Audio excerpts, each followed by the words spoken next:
बढ़ाऊं, पहले ये बयान सुनिए जो उन्होंने पंजाब में जाकर दिया था। पंजाब में आम आदमी पार्टी की सरकार हर परिवार को 300 यूनिट तक बिजली मुफ्त देगी। अब केजरीवाल जी को यह भरोसा तो था नहीं कि पंजाब में सरकार बन जाएगी, लेकिन पंजाब में तो सरकार बन गई। अब लोगों ने उनसे कहा, वादे याद दिलाए कि भैया दो। अब केजरीवाल ने हिसाब लगाकर देखा कि पंजाब में करीब 80 लाख बिजली उपभोक्ताओं को, 80 लाख याद रखिएगा, ये छोटा नंबर नहीं है, बिजली फ्री देने के लिए उन्हें 5,000 करोड़ रुपए चाहिए। 80 लाख उपभोक्ता और 5,000 करोड़ रुपए चाहिए, लेकिन खजाने में तो पैसा है ही नहीं। और 3 लाख करोड़ रुपए का कर्ज पहले से ही है। और ये सारी बातें याद रखिए कि केजरीवाल और भगवंत मान दोनों को पता था। अब सवाल यह है कि जो फ्री बिजली का वादा किया है उसके लिए तो पैसे चाहिए, हजारों करोड़, 5,000 करोड़ चाहिए। अब ये पैसे आएंगे कहां से? तो चलो मोदी जी से मिल लेते हैं। और भगवंत मान ने वही किया, मोदी जी से मिले और पैसे मांग लिए। साथियों, ये है केजरीवाल का फरेब और धोखा जो दिल्ली में भी किया गया। लेकिन बात सिर्फ फ्री बिजली की नहीं है। केजरीवाल ने पंजाब की 1 करोड़ महिलाओं को, करीब 1 करोड़ महिलाओं को हर महीने 1,000 रुपए देने का वादा किया।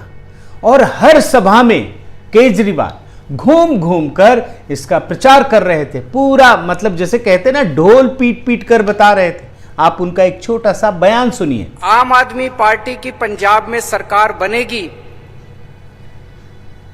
पंजाब की हर महिला को, 18 साल से ऊपर की हर महिला को हर महीने 1,000 रुपए उसके अकाउंट में हम डलवाया करेंगे। अब पंजाब में केजरीवाल के इस झूठ और फरेब के दम पर सरकार बन गई। उन्हें भरोसा था नहीं।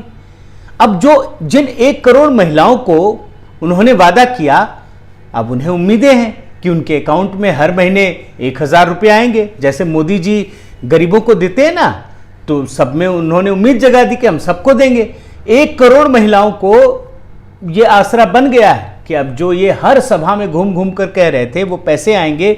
और मैंने हिसाब लगाया, मैंने जो देखा कि हर महीने 1,000 रुपये अगर करीब 1 करोड़ महिलाओं को दी जाए तो आम आदमी पार्टी की सरकार को हर साल करीब 12,000 करोड़ रुपए का इंतजाम करना है।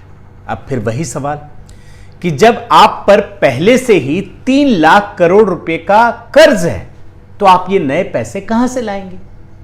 जाहिर है भगवंत मान और केजरीवाल को असलियत समझ में आ गई, तो पहुंच गए दिल्ली, मोदी जी से मिल लिए और बाहर आकर बयान दे दिया कि हमने तो पैसे मांगे।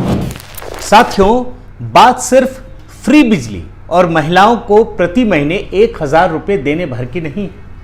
दुनिया के इस इकलौते फ्री रिंग मास्टर ने यह भी घोषणा कर दी थी कि जब उनकी सरकार आएगी तो पंजाब के लोगों के सभी बिजली बकाये को भी माफ कर दिया जाएगा। और यह बहुत बड़ा वादा था। और अगर यकीन ना हो तो यह भी आप सुन लीजिए, उनका एक बयान सुना देता हूं। जिन जिन लोगों के पुराने पेंडिंग बकाया बिलें, एरियर हैं डोमेस्टिक के, सारे माफ किए जाएंगे। अब जरा इस मुद्दे पर केजरीवाल की हकीकत देख लीजिए। मैंने जो रिसर्च किया और देखा, टाइम्स ऑफ इंडिया के इस आर्टिकल के मुताबिक पंजाब में पहले से ही 10,000 करोड़ रुपए का बिजली बिल बकाया है, जिसका अभी तक कंपनियों को भुगतान नहीं किया गया है। अब ये 10,000 करोड़ रुपए, जिस पर पहले से ही 3 लाख करोड़ रुपए का कर्ज हो, वहां ये 10,000 करोड़ रुपए ये कहां से चुकाएंगे, कहां से लाएंगे ये पैसा? तो जाहिर है केजरीवाल की सलाह पर भगवंत मान सीधे मोदी जी के पास पहुंच गए और झोला फैला दिया कि मोदी जी दीजिए पैसा, हमको फ्री का जो वादा किया वो पूरा करना है। केजरीवाल ने एक और वादा किया। उनकी सरकार बनी तो पंजाब में 16,000 मोहल्ला क्लिनिक खोले जाएंगे। अब आप याद रखिए कि ये वही मोहल्ला क्लिनिक है जो दिल्ली में पूरी तरह से फेल हो गया। और कोरोना के दौरान तो हाईकोर्ट तक को ये कहना पड़ा कि ये पूरी तरह से यूजलेस है। आपने तस्वीरों में देखा होगा कि किस तरह से मोहल्ला क्लिनिक लोगों के लिए पूरी तरह से नाकाम रहा। कोई मदद नहीं मिली, लोग मरते रहे, तड़पते रहे, किससे बीमारी का इलाज नहीं हुआ। उसके लिए पंजाब में केजरीवाल ने यह वादा कर दिया कि 16,000 मोहल्ला क्लिनिक हम पंजाब में खोलेंगे। अब यह वादा आप उनके मुंह से ही सुन लीजिए। 16,000 मोहल्ला क्लिनिक, पिंड क्लिनिक और वार्ड क्लिनिक, 16,000 क्लिनिक खोले जाएंगे पंजाब के अंदर। अब इसकी भी हकीकत देख लीजिए। दिल्ली में 1,000 मोहल्ला क्लिनिक खोलने में बनाने में 209 करोड़ रुपए खर्च हुए। आप रिपोर्ट में देख सकते हैं। यानी पंजाब में 16